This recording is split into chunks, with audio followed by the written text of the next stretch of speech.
Bonjour à tous et bienvenue sur Oromax. Aujourd'hui, je vais vous parler de la Casio Oceanus T200S. Et la particularité de celle-ci, c'est que c'est en modèle JDM, c'est-à-dire Japanese Domestic Model. Donc, à savoir, globalement, c'est des montres qui sont censées être vendues uniquement au Japon. Cependant, grâce au service que je vais vous présenter, les sponsors de cette vidéo, Zen Market, vous pouvez acheter comme si vous étiez au Japon, moyennant des petits frais. La compagnie va donc par la suite acheter la montre pour vous et va vous la renvoyer par des plateformes sécurisées comme FedEx, DHL, etc. Bien sûr, vous aurez à payer les droits de douane et je vais vous parler à la suite de combien ça va vous coûter globalement. Zen Market m'a donc envoyé cette montre gratuitement, je vous le dis très honnêtement. Ce n'est pas pour ça que je vais en parler forcément bien ou mal. Je suis ici uniquement pour vous informer que ça existe. Il y a aussi d'autres services en concurrent qui font à peu près la même chose. Mais en échange, ils m'ont demandé de mettre leur lien dans la description de cette vidéo, ce que je vais faire. Donc allez voir si cette montre vous intéresse, ou à peu près n'importe quel autre produit qui se fait au Japon. Vous avez accès à des plateformes comme Rakuten Japon, Amazon, mais aussi des sites comme eBay et plusieurs autres. Allez voir parce que c'est assez intéressant, pas forcément très bien fait, c'est un petit peu confusing tout ça, mais au moins ce que Zen Market fait de bien, c'est qu'ils vous mettent les prix en euros, ce qui facilite beaucoup la tâche pour nous Européens. Revenons-en à la montre. Cette montre me disait bien depuis très longtemps, car je n'ai jamais eu entre les mains une Casio JDM, mais j'entendais monts et merveilles sur ces montres. On va voir ici si vraiment c'est mérité ou non. Et bien c'est parti, parlons-en.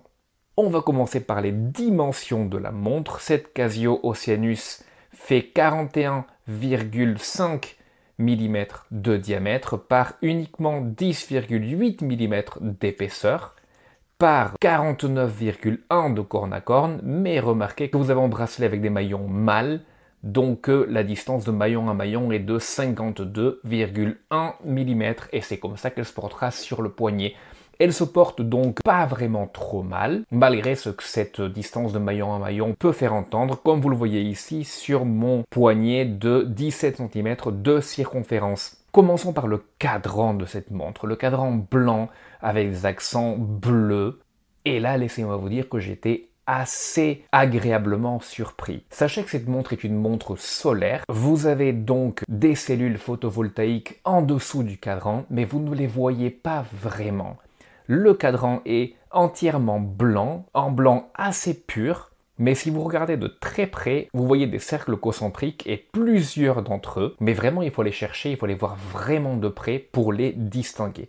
En dessous de ce cadran, vous avez des petites cellules photovoltaïques qui alimentent cette montre. Sur la partie supérieure du cadran, vous avez le logo d'Oceanus, juste en dessous imprimé Oceanus et Casio. Sur la périphérie de ce cadran, vous voyez un anneau gradué où vont être attachés les index de cette montre, les index qui sont de toute beauté, bleuis également. Si vous allez vraiment près, vous allez voir le travail qu'il y a sur ces index, vraiment beau et vraiment soigné. Les index vont être du coup suspendus à cet anneau gradué et vont venir flotter sur le cadran. Ils ont également de la luminescence. Les aiguilles sont des bâtons assez simples, mais si vous voyez de près, vous allez voir que Casio les a quand même bien travaillés, avec ses finitions bleuies également, du plus bel effet. À 3 heures, vous avez la fenêtre de date, qui est blanche elle aussi. Entre les index de 8h et 9h, vous voyez un N et Y, donc yes et no. Et sur les index entre 7h et 8h, vous avez un C et RC. Ceci va déterminer si vous avez reçu le signal, car celle-ci est une montre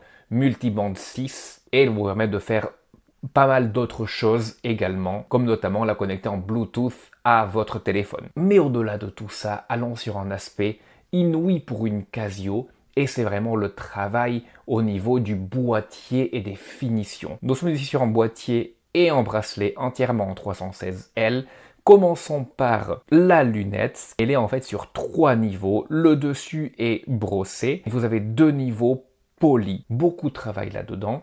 Si vous allez au niveau du boîtier lui-même, vous voyez les cornes de la montre qui sont très angulaires, brossées sur le dessus, brossées sur le côté, mais avec un grand biseau angulaire lui aussi et poli qui court tout le long de la montre. Casio démontre ici ses facultés de finition. Regardez ici comment les finitions sont belles et soignées. On est vraiment à des années-lumière de ce que se fait sur les Casio qu'on nous vend en Occident. Notez également la couronne signée du sigle d'Oceanus, le bouton rectangulaire à 4 heures qui vous permet de faire des réglages en relation aux antennes ou au Bluetooth. Si vous retournez la montre, rien de vraiment exceptionnel, beaucoup d'informations sur la montre. Vous découvrez ici que vous êtes sur une Oceanus bien sûr, que vous avez en multibande 6, donc que vous avez des antennes qui vont vous permettre de mettre à jour votre montre sans besoin de la mettre à jour manuellement. Vous êtes aussi sur un Bluetooth et vous avez une montre solaire. Vous avez aussi une montre qui a 10 barres de résistance à l'eau, donc 100 mètres. Vous pouvez nager donc avec cette montre sans souci. Cependant, petite déception, l'arrière de la montre n'est pas vissé, c'est uniquement clipsé. Cependant, je fais absolument confiance à Casio pour tenir bon sur cette promesse des 10 barres de résistance à l'eau. Le bracelet, quant à lui, est de toute beauté, c'est un bracelet Oyster, bien travaillé, mais tenu par des broches et non par des vis. Le fermoir est un fermoir à double pressoir avec des éléments solides, très important ça aussi, mais uniquement avec 2 niveaux de micro-ajustement.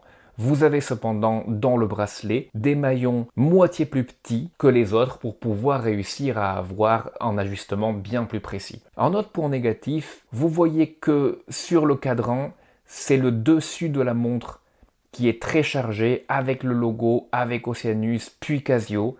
J'aurais bien vu ou Casio ou Oceanus sur le bas du cadran. Ça aurait été bien plus équilibré, je pense. Je ne vais pas vous parler ici des aspects beaucoup plus techniques de la montre. Sachez juste que c'est une montre qui vous permet, par exemple à nous en France ou en Europe en général, de nous connecter à une antenne qui va permettre de ne pas du tout vous soucier de la mise à l'heure de la montre. Elle le fait toute seule, c'est ce qu'on appelle le multiband 6. Si jamais vous êtes ailleurs dans le monde, vous avez bien sûr l'option Bluetooth qui vous permet de vous connecter à votre téléphone pour que la montre, pareil, soit précise systématiquement en vous basant sur l'heure du téléphone. Les positifs et les négatifs. Le positif évident, cette montre est de toute beauté, que ce soit au niveau de la finition du boîtier, quelque chose qu'on n'a jamais vu chez Casio. Le prix au Japon est de 295 € au change de ce jour, ce qui est très bien pour une montre de cette qualité. Mouvement solaire, verre saphir, excellente qualité, très bons matériaux. Cette montre, vous pouvez la mettre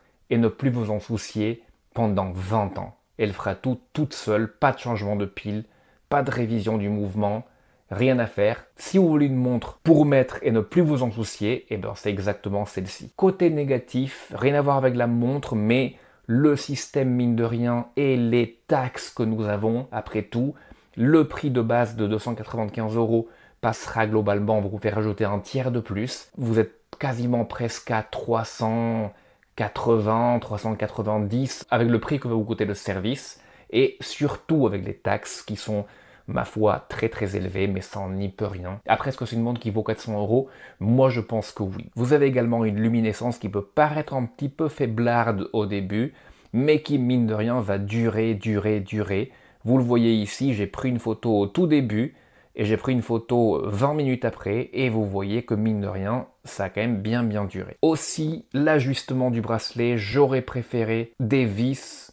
Nous avons des broches, c'est pas non plus extrêmement grave. Là où c'est un peu plus complexe, c'est au niveau du fermoir. Les éléments sont solides, mais j'aurais préféré plus de micro-ajustements. 3, ça aurait été un minimum. 2, c'est un petit peu juste, même s'il vous donne quand même des demi-maillons, ce qui va beaucoup vous faciliter la tâche quand même. Aussi, je vous le disais, vous avez l'arrière qui est clipsable. J'aurais, pour une sécurité personnelle, préféré vraiment en arrière vissé, avec une couronne vissée également, vous avez aucun des deux. Mais voilà, une montre qui, je pense, vaut vraiment le coup, et surtout pour ceux qui veulent avoir une belle montre au poignet et ne pas du tout vous soucier de quoi que ce soit pendant au moins 20 ans. Si vous voulez ça, c'est exactement la montre qu'il vous faut. Si vous aimez Casio, regardez ces vidéos avec les meilleurs Casio que j'ai pu trouver. Merci encore et à très bientôt sur ces vidéos.